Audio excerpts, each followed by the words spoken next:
Investors that are looking really for a pure ESG type investment that provides a combination of both growth and income, really, we should be on their radar. They should definitely take a closer look at us. Welcome to the NAI 500 CEO interview program, where the senior management from select listed companies will share their insights with the audience about their company's growth potential. In this episode, we had the opportunity to speak to Bernard Tan, the CEO of RE Royalties, a TSX venture listed company with a trading symbol of RE. RE Royalties is a royalty company focusing on the renewable energy sector. A few highlights our readers should know before watching the interview. The company is the first mover in the renewable energy sector and raised over $30 million into a portfolio of 80 plus royalties. They only invested in renewable and sustainable energy projects with commercially proven technology and project that is operating or near operating. RE Royalties returns 4 cents per share dividend to shareholders per year. The company has strong risk mitigation by having a diversified portfolio in technology and jurisdiction. The company reached its 52-week high in the beginning of the year at $1.80.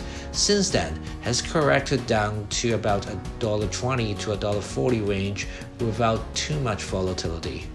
If you enjoy our video, please like, comment, and subscribe to our channel so you can stay alert of our future content.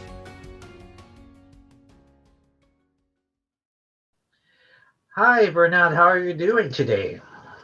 Great, Gilbert. It's great to see you again after the conference. Yeah, so thank you for your time and joining us here for the interview. Maybe you could just start off because some of the audience may not heard about your company before. Just give us a bit of an overview and the background of your company, RE Royalties. Sure.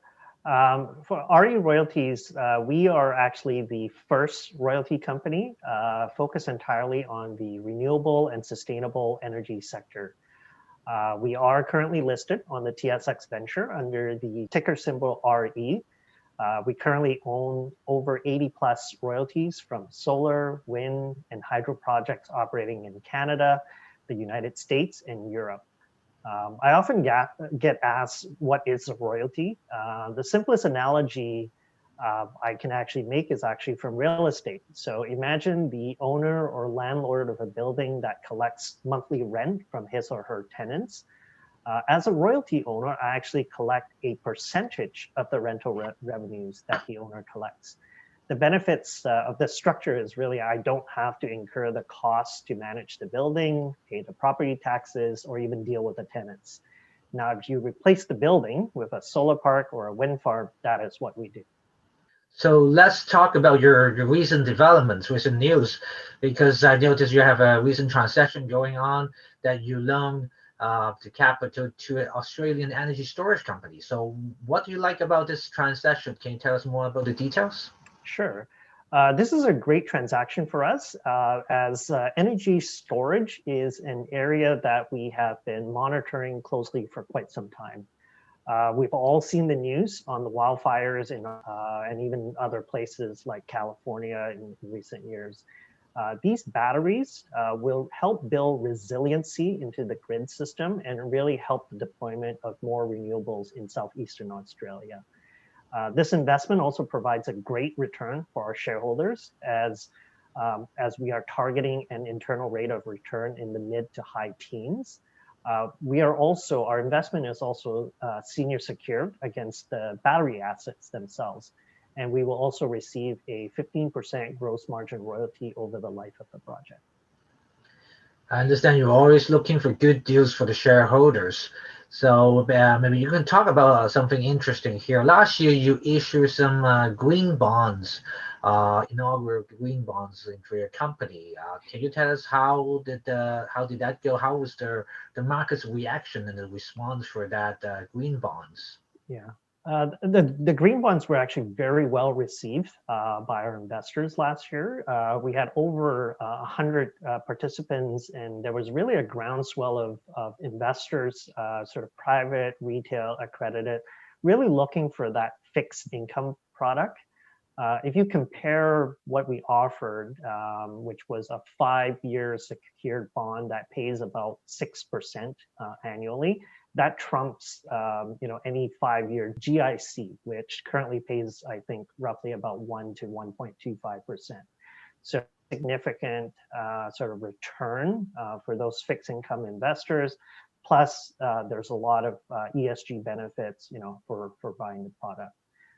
We set ourselves a fundraising target of 10 million, and we were able to achieve a little bit beyond that goal when we closed our final round in February of this year. That's good news indeed, to give you the capital to do future transactions. And for the investor's point of view, do you think the company is really undervalued at this point? And what kind of matrices do you want to tell the investors and when they evaluate your company there? Yeah, I think we're definitely unique. But if you compare us with some of our peer group in the clean energy or other royalty companies, you'll see that our growth trajectory and prospects have not necessarily been reflected in our valuation. From a metric standpoint, I think the two key things to look at are revenue growth rates and also gross margins. So to give you sort of what we've been able to accomplish from 2017 to 2020, so roughly for the past 3 years, our revenues have actually grown by 290%. That's 290%. This is really a remark to many of the high growth clean energy companies that are currently trading.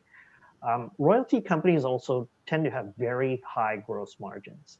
Our gross margins is approximately 85%.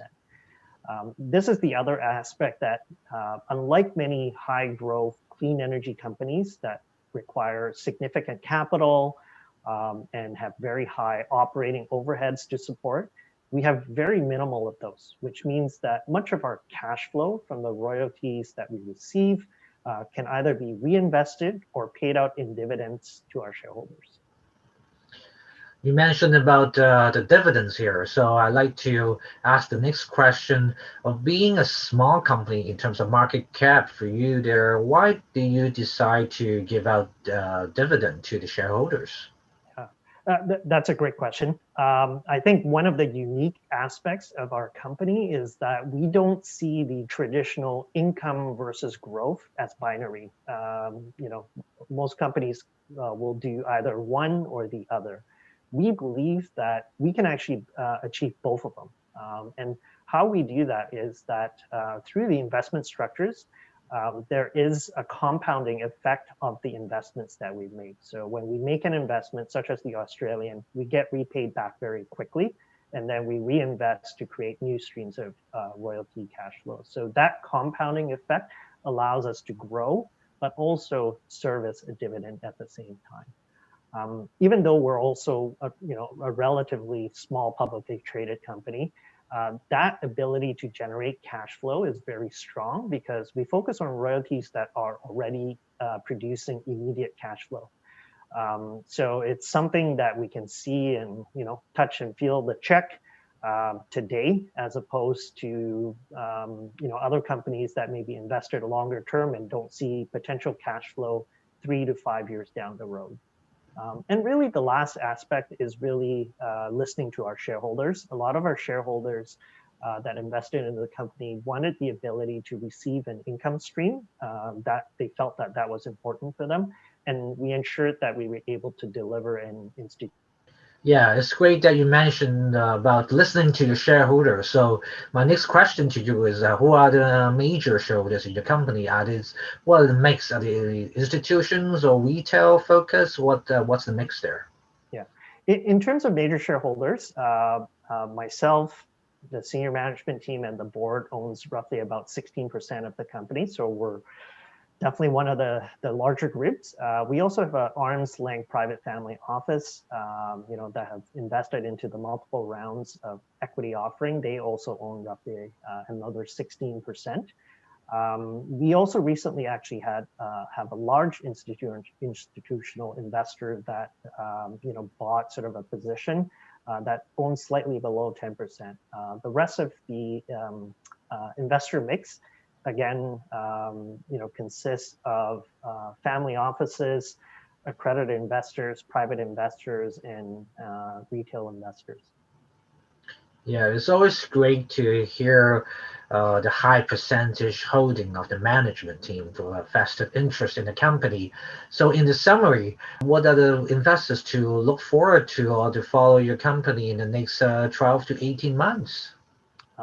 Well, in terms of investors, I think where we stand with investors are, investors that are looking really for a pure ESG type investment that provides a combination of both growth and income. Really, we should be on their radar.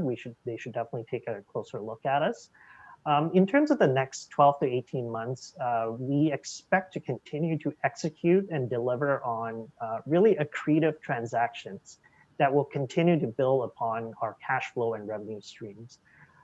Behind the Australian battery transaction that we spoke a little bit of earlier is another 30 million in letters of intent that we have signed and are working through due diligence. So our backlog is quite healthy, and we have even more behind that. And also recently we filed our base shelf prospectus. This will allow us the capability to come to market quickly, grow our investors base, access capital, either in the form of equity or debt, that really at the end of the day will be also accretive to our shareholders. So again, thank you for your time here today, Bernard, and thank you for sharing your update with your company here with us.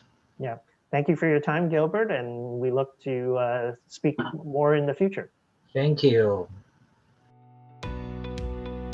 If you enjoy our video, please like, comment, and subscribe to our channel so you can stay alert of our future content.